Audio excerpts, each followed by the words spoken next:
என் அன்பு குழந்தையே, உனக்கான நல்ல விஷயங்களை செய்து கொடுக்கவே இந்த தாயானவள் இன்று உன்னை தேடி வந்திருக்கின்றேன்.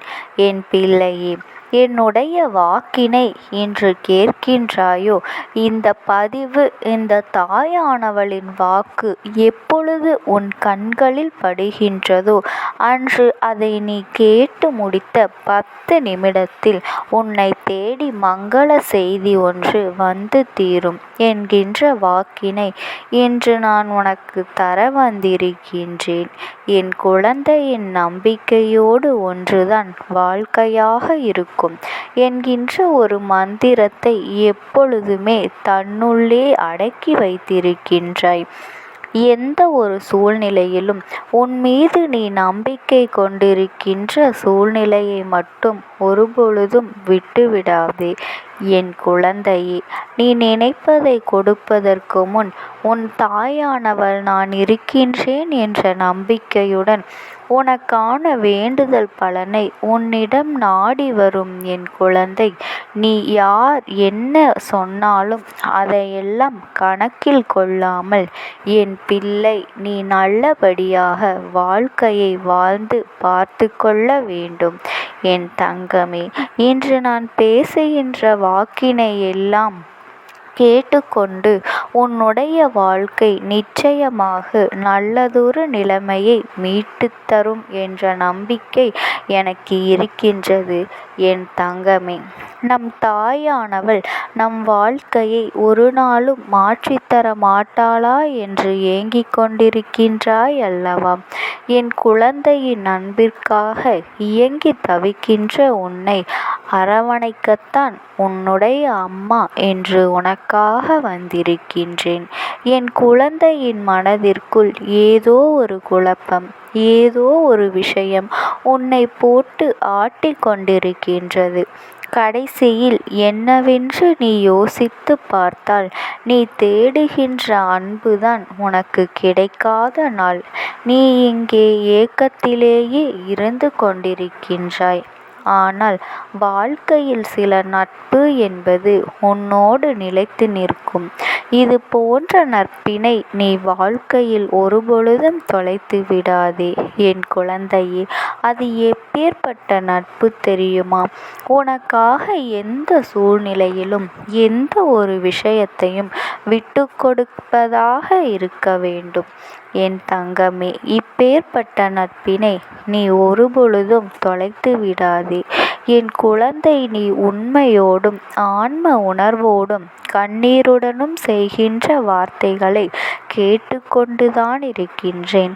சந்தோஷம் என்பது நம் வாழ்வில் கிடைக்காதா என்று புலம்புகின்றாய் அல்லவா? உன்னை போல நல்லவர்களும் இப்படித்தான் புலம்பிக் கொண்டிருக்கின்றார்கள். நல்லவர்கள் புலம்புவது என்றும் தொடர்கதையே. நான் உன்னிடம் சரணடைய வேண்டுமென்றால் நீ கொஞ்சம் கஷ்டப்பட்டுதான் ஆக வேண்டும். ஏனென்றால் நாம் நல்லவர்களின் மனதில் மட்டுமே வாழ முடியும். நீ நினைக்கலாம், என்னை காயப்படுத்தியது நீங்கள் எனக்குள் வர வேண்டுமா என்று கருதலாம். அது அல்ல என் குழந்தையே. நான் உன்னை பக்குவப்படுத்துவதற்காகவே வரப்பிரசாதமாக உனக்குள் வரப்போகின்றேன். நான் உன்னுடைய தகுதிக்கும் தாங்கும் சக்திக்கும் ஏற்பதால் கஷ்டத்தை தருகின்றேன் என்றால் என்னை நினைத்துக்கொள். நீ இப்பொழுது வேகத்துடனும் விவேகத்துடனும் செயல்படும் நேரம் வந்துவிட்டது. கொஞ்சம் சிந்தனையோடு செயல்படு என் குழந்தையே. ஏற்றுக்கொள்ள மறுக்கின்றாயல்லவா? உன் தாயானவள் உனக்கு எது நல்லதோ அதைத்தான் தரப்போகின்றேன். அதை உன்னால் ஏற்றுக்கொள்ள முடியவில்லை. அதனால்தான் உன்னை நீ முழு பலனையும் அடைய முடியவில்லை என்று உன் அம்மா நான் உனக்கு உணர்த்துவதற்காக இப்பொழுது வந்திருக்கின்றேன். உன் வாழ்வில் பிரம்ம முகூர்த்த மரம் ஆகிவிட்டது. அப்படியே உன் வாழ்வில் உனது கஷ்டங்களும் உன் பிரச்சனைகளும் முடிந்து போகும். எல்லா துன்பங்களும் விலகி புத்துணர்ச்சியுடன் இருக்கப் போகின்றாய். சோர்ந்து போகாதே என் குழந்தையே, நீ தைரியமாக இரு. இதோ நான் உன்னோடு இருக்கின்றேன். என் குழந்தையே, நான் உன்னிடம் விரும்புகின்ற விஷயம் ஒன்றே ஒன்றுதான். என் மீது என் குழந்தை நம்பிக்கையோடு இருந்தால், பொறுமையாக இருந்தால், இதையெல்லாம் உன் அம்மா நான் உனக்காக கொடுத்தே தீருவேன்.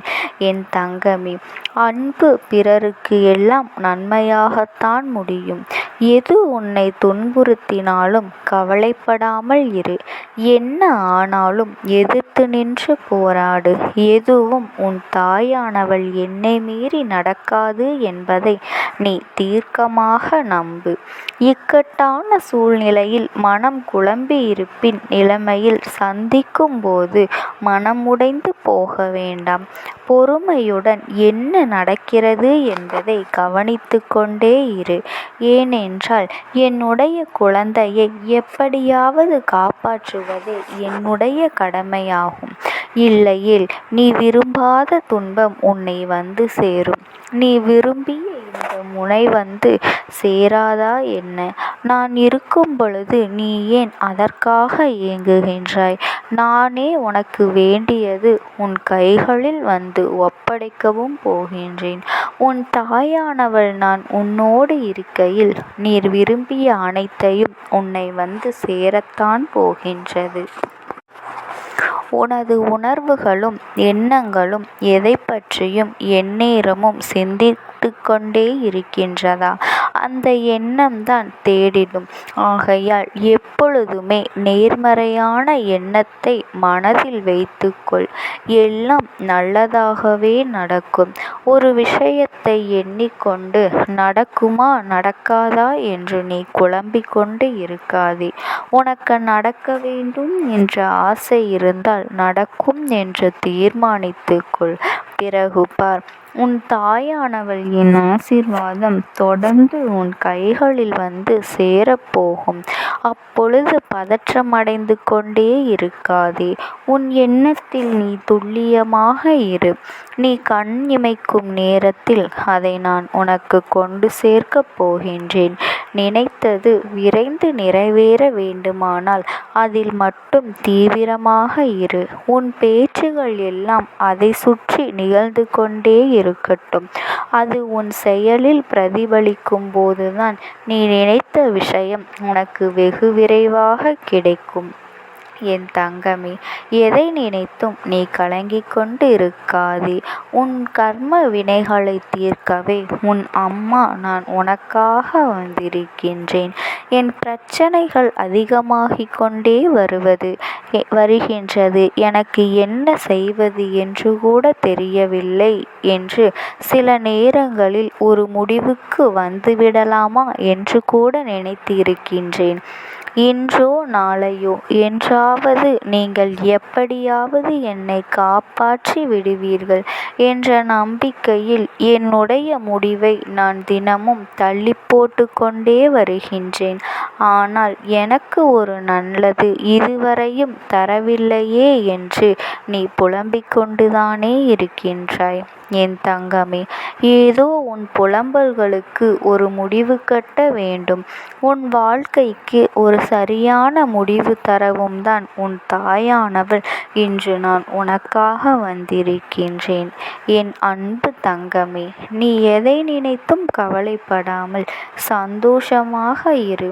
உனக்கான அனைத்து நல்ல விஷயங்களையும் இந்த தாயானவள் நான் பார்த்து கொள்கின்றேன். இந்த அம்மாவின் அன்பும் ஆசீர்வாதங்களும் உனக்கு எப்பொழுதுமே இருக்கும். அதற்காக நீ என் நாமத்தை மட்டும் மனதார உச்சரித்து கொண்டே இரு. ஓம் சக்தி. ஓம் ஆதிபரா சக்தி.